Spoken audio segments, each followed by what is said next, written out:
আসসালামু আলাইকুম প্রিয় সোনামণিরা, আজকে আমরা দেখব কিভাবে ও এবং ও লিখতে হয়। তাহলে চলো আমরা লিখতে শুরু করি।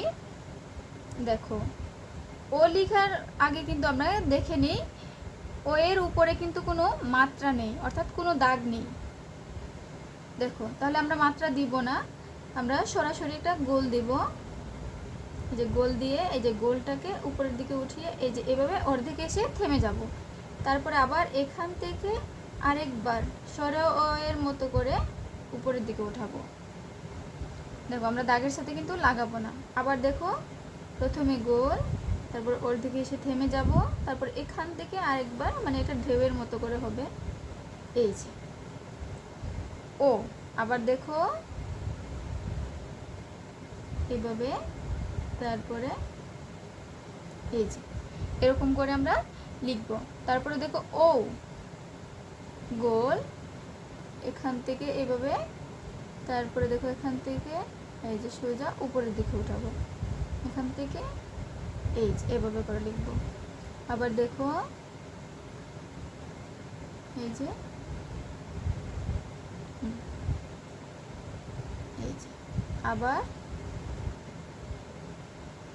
ও যেভাবে লিখেছিলাম ও কিন্তু সেরকমই।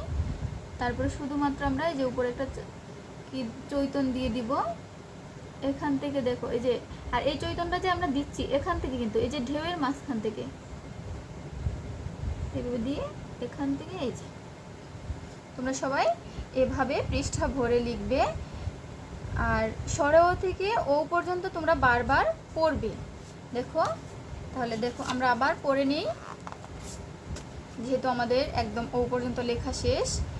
দেখো, এগুলো স্বরবর্ণ, এগুলো কোন বর্ণ? এগুলো হচ্ছে স্বরবর্ণ। স্বরে ও, স্বরে আ, হ্রস্ব ই, দীর্ঘ ই, হ্রস্ব উ, দীর্ঘ উ, রি, এ, ওই, ও, ও। এভাবে তোমরা বারবার পড়বে, যাতে করে তোমরা এই যে এই বর্ণগুলোর নাম জানতে পারো।